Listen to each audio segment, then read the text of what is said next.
కాకమన్ రాజశేఖర్ గారు చాలా డెవలప్మెంట్స్ ఉన్నాయి మీ జిల్లాకు సంబంధించి.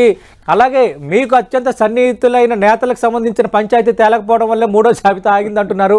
అది కూడా ఖచ్చితంగా మనం మాట్లాడదాం.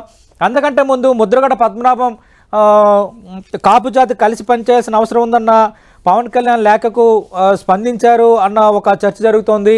మరో 2 రోజుల్లో నాదెండ్ల మనోహర్ నాగేంద్రబాబు కూడా ముద్రగడను కలవబోతున్నారు అంటున్నారు. ఈ అన్ఎక్స్పెక్టెడ్ డెవలప్మెంట్ పై మీకు కామెంట్ ఏంటి సార్? మొదట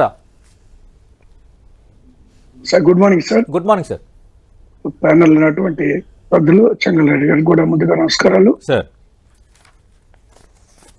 ఈ ఎన్నికలు సంబంధించి ఈ టికెట్స్ కేటాయింపులో చాలా సహజమైనటువంటి రీతిలోనే జరుగుతా ఉన్నాయి.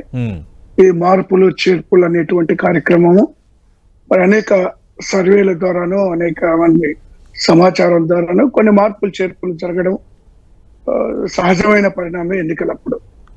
ఎందుకంటే ఈరోజు వైఎస్ఆర్ కాంగ్రెస్ పార్టీ గెలిపే లక్ష్యంగా ఈరోజు పనిచేస్తూ ఉంది. కాబట్టి దానికి అనుగుణంగా మార్పులు చేర్పులు అనేటువంటిది ఈక్వేషన్స్ మార్చటం లేదా మరి ముఖ్యంగా మా యొక్క పార్టీ విధానం బడుగు బలహీన వర్గాలకు అత్యధికమైనటువంటి ప్రాధాన్యత ఇచ్చే దిశగా ఈరోజు ముందుకెళ్తా ఉంది. అనేకమైనటువంటి కాన్స్టిట్యున్సీలో ఓసీలు ఉన్న చోట తీసుకెళ్లి బీసీలను లేదా మైనార్టీస్ను మరొకరిని పెట్టి బ్యాక్వర్డ్ క్లాసెస్ ని ముందుకు తీసుకొస్తా ఉన్నటువంటి సందర్భాన్ని కూడా మనం చూస్తా ఉన్నాం.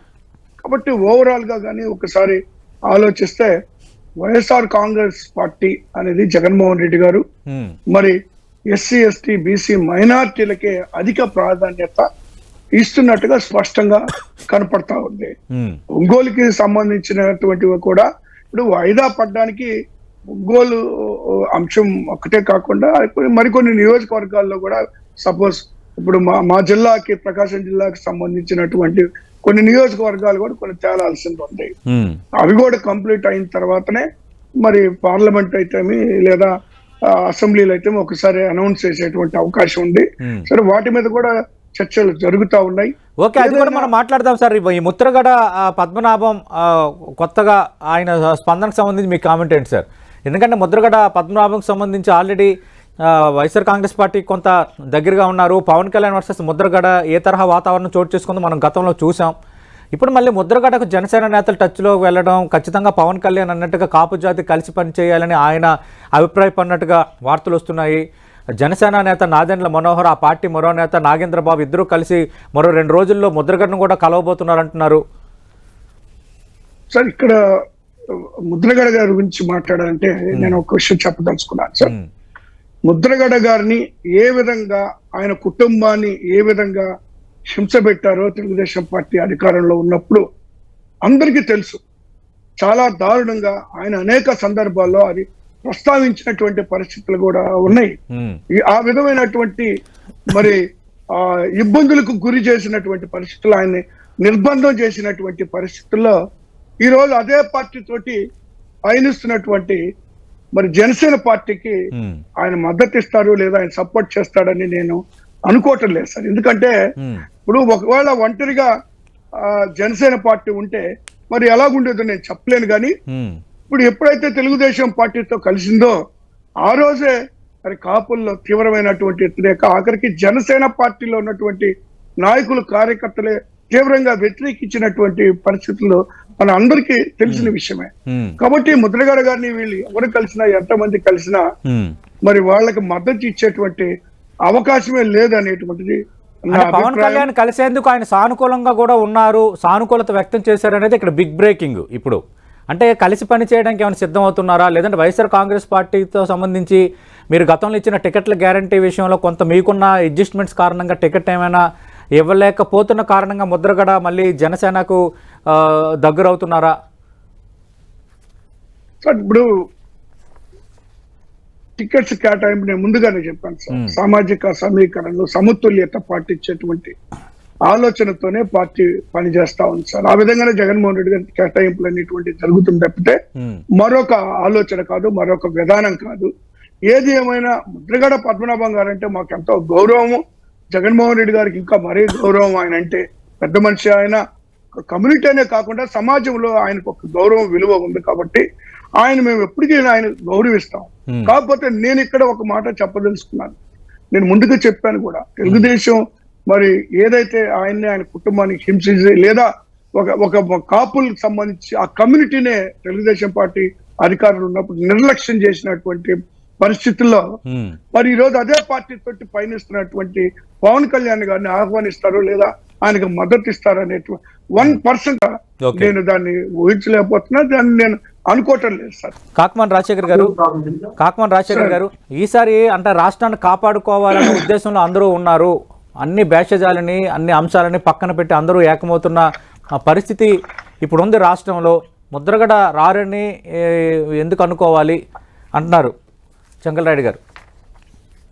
సార్, చెంగల్రాయుడు గారు మాట్లాడినటువంటి మాటకి నేను ముందుగా ఒకటి సమాధానం చెప్తాను సార్. వైసీపీలో ఉండలేక మరి అభద్రతా భావంతో అందరూ మా పార్టీలో చేరుతున్నారు అని మాట్లాడుతున్నారు. రైట్. మరి తెలుగుదేశం పార్టీ నుంచి మా పార్టీలో చేరుతున్నటువంటి వాళ్ళు మరి ముఖ్యంగా కేసినేని నాని గారు లాంటి వాళ్ళు ఏ భావంతో మా పార్టీలో చేరుతున్నారో చెంగల్రాయుడు గారు సమాధానం చెప్పాల్సి. దీని అన్నిటి ముందుగా అనేక డిబేట్స్ లో మన టీవీలో కూడా ఎన్టీవీలో కూడా నేను చాలా స్పష్టంగా చెప్పడం జరిగింది. రాజకీయాల్లో మరి ముఖ్యంగా ఎన్నికల సమయాల్లో మరి చేరే వాళ్ళు అయితేమి లేదా ఇతర పార్టీలకు వెళ్ళే వాళ్ళు అయితేమి ఇవన్నీ సహజంగా జరుగుతుంటాయి. టికెట్ల కేటాయింపుల్లో ఎవరి ఈక్వేషన్స్ వాళ్ళకు ఉంటాయి, పార్టీ ఈక్వేషన్స్ పార్టీకి ఉంటాయి, మరి ఇతరత్ర ఉంటాయి. కాబట్టి ఎవరు నిర్ణయాలు వాళ్ళు తీసుకుంటారు, ఎవరు స్వార్థంగా ఎవరు రాజకీయ ప్రయోజనాలు వాళ్ళు ఆశించుకొని ఎవరు వెళ్ళే వాళ్ళు వెళ్తారు, లేదా పార్టీని నమ్ముకొని పార్టీ కోసం నిలబడే వాళ్ళు ఇలాగే ఉంటారు పార్టీలోనే. కాబట్టి అది సహజమైనటువంటి ప్రక్రియ ఎన్నికల సమయంలో. అది అలా ఉంచితే అంటే ముద్రగడ పద్మనాభంకు కాకినాడ ఎంపీ బరిలో కూడా ఉన్నారు, ఆ పరిశీలనలో ప్రాబుల్స్ లో ఉన్నారన్న చర్చ ఒకటి జరిగింది. లేదంటే ఆయన తనయుడికి తుని కానీ వేరే నియోజకవర్గం నుంచి ఎమ్మెల్యే అభ్యర్థిగా అవకాశం ఇస్తారన్న చర్చ కూడా జరిగింది. అదేమైనా బెడిసికొట్టిందా కాకమాన్ రాజశేఖర్ గారు? ప్రస్తుత పరిణామాలలో సీరియస్నెస్ ఎంత అంటారు? అటు జనసేన నేతలు కలవడం, ఆయన పవన్ కళ్యాణ్ కలవడానికి సిద్ధమవటం. ఇప్పుడు సతీష్ గారు ఆ పార్టీకి సంబంధించినటువంటి అవన్నీ ముద్రగడ గారు పార్టీ ఇవన్నీ ఇంతవరకు అయ్యేం బయటకు వచ్చలేదు, లేకపోతే ఇంతవరకు అలాంటి జరిగినట్టు కూడా నాకైతే సమాచారం లేదు దానికి సంబంధించి. అది అలా ఉంచితే మన చెంగల్రాయుడు గారు ఖచ్చితంగా ముద్రగడ సపోర్ట్ చేస్తారు మాకు అనేటువంటి మాట, లేదా తెలుగుదేశం పార్టీకి. నాకు ఒకటే అడుగుతున్నాను సార్, ఇప్పుడు ఈరోజు ఆనాటి కాపు నాయకులు, ఆనాటి ఎమ్మెల్యే పేదల పక్షాన పేదల కొరకు ఆమ నిరాహార దీక్ష చేసినటువంటి శ్రీ వంగవీటి రంగా గారిని వీళ్ళు మరి నడి రోడ్డు మీద అత్యంత దారుణంగా హత్య చేసినటువంటి సందర్భం తెలుగుదేశం అధికారంలో ఉంది. తెలుగుదేశం నాయకుల ప్రమేయంతో ఆ రోజు జరిగినటువంటి మరి ఆ యొక్క హత్యని ఏ విధంగా చూడాలా, ఏ విధంగా కాపు సమాజం తెలుగుదేశం పార్టీని సమర్థిస్తారు అనేటువంటిది కూడా వాళ్ళు ఒకసారి ఆలోచన చేసుకోవాలా. ఇప్పుడు ఎందుకంటే నేను అదే కోరుతున్నాను, ఇప్పుడు కాపు సమాజం అందరికీ తెలుసు జరిగినటువంటి పరిణామాలు. ఎందుకంటే రంగా గారు ఇక్కడ ఆమ నిరాహార దీక్ష చేసిన సందర్భంలో నేను కూడా ఒంగోలులో అప్పుడు నేను యూత్ కాంగ్రెస్ అధ్యక్షుడిగా ఉన్నటువంటి సందర్భంలో నేను కలెక్టర్ ఆఫీస్ ముందు ఇక్కడ ఈయనకు మద్దతుగా రంగా గారికి మద్దతుగా అక్కడ నిరాహార దీక్ష చేపట్టిన సందర్భం కూడా ఉంది. కాబట్టి నాకు ఆ పరిణామాలు పూర్తిగా తెలుసు. కాబట్టి నేను ఈ విషయాన్ని మరొకసారి గుర్తు చేయదలుచుకున్నాను. ఏది ఏమైనా కాపు సమాజం తెలుగుదేశం పార్టీని క్షమించేటువంటి అవకాశం ఈ రాష్ట్రంలో లేదనేటువంటిది నా అభిప్రాయం. కాకమాన్ రాజశేఖర్ గారు, అంటే ఇక్కడ సామాజిక వర్గాల ప్రస్తావన తేకూడదు కానీ బట్ ఎన్నికలు అయినప్పుడు ఖచ్చితంగా తేవాలి. ఎందుకంటే రాజకీయ పార్టీలు ఆ ఈక్వేషన్స్తో టికెట్లు కేటాయింపు, సోషల్ ఇంజనీరింగ్, సోషల్ ఈక్వేషన్స్ మాట్లాడుతున్నప్పుడు ఖచ్చితంగా ఇప్పుడు ముద్రగడ వచ్చేటప్పుడు కాపు సామాజిక వర్గం ప్రస్తావన వస్తుంది. ఇప్పుడు చెంగల్రాయుడు గారు ప్రస్తావిస్తున్నారు, గతంలో వైఎస్ఆర్ కాంగ్రెస్ పార్టీకి అండగా నిలిచిన రెడ్డి సామాజిక వర్గంలో దాదాపు 60% ఈసారి ఓటు వేసే వాతావరణం లేదు, వాళ్ళు కూడా వ్యతిరేకిస్తున్నారు, అందుకే అభ్యర్థుల మార్పుల విషయంలో తర్జన భర్జన పడుతున్నారని ఒక కామెంట్ చేశారు. రెండు ముద్రగడ విషయంలో రైట్, అంటే ఎప్పుడు కూడా ఏ ఎలక్షన్కి ఆ ఎలక్షన్ ఉంటుంది, వాతావరణం కానీ ఈక్వేషన్స్ కానీ కనిపిస్తున్న వాతావరణం ట్రెండ్ బట్టి నాయకుల నిర్ణయాలు మార్పులు చేర్పులు ఉంటాయి. పాత ఎలక్షన్ సమీకరణాలకి కొత్త ఎలక్షన్ సమీకరణాలకి అసలు పొంతనే ఉండదు. నేను సీనియర్గా చాలా ఎలక్షన్స్ చూస్తున్నాను అంటున్నారు చెంగల్రాయుడు గారు. Okay sir. అంటే నేను కూడా చూసాను చాలా ఎలక్షన్స్, నేను కూడా చూసాను. మీరిద్దరు నేను senior ని. ఎప్పటి నుంచో కాంగ్రెస్ పార్టీలో ఉన్న నేతలు, యూత్ కాంగ్రెస్ నుంచి పనిచేసిన నేతలు. అయినో అవును సార్. పాలిటిక్స్ లో విద్యార్థి దశ నుంచి కూడా ఉన్నటువంటి వాళ్ళు, నేను కూడా చాలా దగ్గరగా గమనించాను రాజకీయాలను కూడా. అయితే ఇలా మీరు చెప్పిన పాయింట్స్ అన్నిటికన్నా కూడా ముందుగా మరి చంద్రబాబు గారు ఒక మాట మాట్లాడారు సార్. అంటే కాపులు రాజాధికారం పోవాలని కోరుకుంటున్నారు అన్నారు. ఆ మాట కూడా వాడారు వారి మాటల్లో. కాపులు పవర్ అదే కదా సార్, ఫోర్స్ టు ఫ్యాక్టర్. ఇది ఒక ఫోర్స్ నుంచి ఫ్యాక్టర్ గా తయారైనారు. తయారైనటువంటి వాళ్ళు పవర్ కావాలని కోరుకోవటం తప్పు లేదని చెప్తున్నాను నేను. అది సార్ నేను కాదనలేదు సార్, నేను అదే మాట్లాడుతున్నాను సార్. చాలా సంతోషం. ఇప్పుడు కాపులు కూడా ప్రాధాన్యత రావాలా, రాజకీయాల్లో ఎదగాల. ఎందుకంటే ఇప్పుడు నిర్లక్ష్యానికి గురయ్యారు అనేటువంటిది మరి వారి మాటల్లో మాట్లాడుతున్న సందర్భంలో రావాలా, వాళ్ళు కూడా నేను చెప్పలేదు. ఇక్కడ జరుగుతుంది సార్. ఈ రోజు జరుగుతున్న పరిణామాలు చంద్రబాబు నాయుడు గారిని ముఖ్యమంత్రి చేయడానికి పవన్ కళ్యాణ్ గారిని, కాపుల్ని చంద్రబాబు నాయుడు గారికి తాకట్టు పెట్టారనేటువంటి విషయాన్ని నేను చెప్పదలుచుకున్నా. కాపులు రావడం అనేది లేదా ఒంటరిగా పవన్ కళ్యాణ్ గారు వచ్చి నేను కాపుని కాబట్టి నన్ను సమర్థించండి, నేను ముఖ్యమంత్రిని అవుతానని మాట్లాడేదానికి ఒక అర్థం ఉంది. సంతోషం. అది కాపుల్లో వర్షంలో చంద్రబాబు గారు చెప్పిన వర్షంలో దానికి సరిపోతుంది. కానీ ఇక్కడ అక్కడ లేదు కదా, అలాగే లేదు కదండి.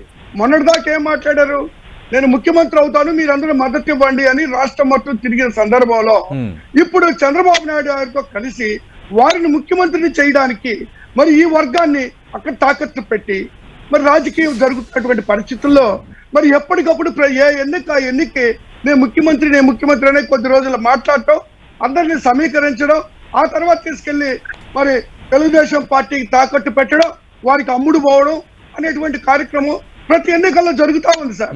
ఇప్పుడు ఆయన ఎందుకు గెలవలేకపోతున్నారండి? కాపులు ఆయన ఓన్ చేసుకోలేదండి. ఆయన ఒక విధానాన్ని ఆయన ఏ విధంగా అయితే ఆ సమాజాన్ని తీసుకెళ్లి తాకట్టు పెడుతున్నారో కాపులకు బాగా తెలుసు.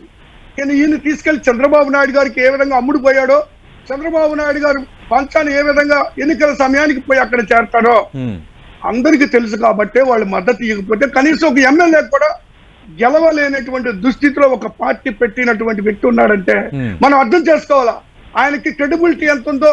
ఈ సమాజంలో కాపు సమాజమే కాదు, అందరిలో కూడా క్రెడిబిలిటీ లేనటువంటి. ఒకవేళ కాపు ఉద్యమ నేత ముద్రగడ కనుక ఈ వస్తున్న వార్తలు పూర్తి స్థాయిలో నిజమయ్యి జనసేనతో చేతులు కలిపితే ఎఫెక్ట్ ఉండదంటారా? గోదావరి జిల్లాల వరకేనా రాజశేఖర్ గారు? నేను ఒకటే చెప్పదలుచుకున్నాను. ఇప్పుడు అంత మనసు చంపుకొని లేదా కాపు సమాజం అంత ఇబ్బంది పడి అంత అవమానాలకు గురై గత 5 సంవత్సరాల్లో తెలుగుదేశం అధికారులు ఉన్నప్పుడు ఇప్పుడు వాళ్ళకి మద్దతు ఇస్తారని ఏ కోశాన్ని కూడా 1% కూడా నేను అనుకోవట్లేదు. అది ఊహించడానికి కూడా అవకాశం లేదండి. అది ఒక్క నేను మళ్ళీ మరొకసారి చెప్తున్నాను సార్, అది ఒక్క పవన్ కళ్యాణ్ గారు ఒంటరిగా వస్తే ఒకవేళ ఆలోచన చేసేవాళ్ళేమో. అది కూడా నేను పూర్తిగా చెప్పలేను. 3 నెలలే ఉంది, 2-3 నెలల్లో ఏదో ఒకటి తేలుతుంది. చూద్దాం ఈ పరిణామాలు మరి ఎవరు కలిసి వస్తాయో. సార్ ఇదే combination Telugu Desam, BJP, Janasena combination ని 2014లో ప్రజలు చూశారు సార్. వీళ్ళ దుర్మార్గమైనటువంటి పరిపాలన చూశారు కాబట్టి వీళ్ళు తిరస్కరించారు. మళ్ళీ వీళ్ళే కలిసి 24 ఎన్నికలకు కూడా వస్తున్నారు. వీళ్ళు కొత్త హామీలు ఏమి ఇస్తారు సార్? ఇచ్చిన హామీలు బీజేపీ తేలలేదు, అది కూడా తేలాల్సిన అంశం. థ్యాంక్ యూ కాకమాన్ గారు.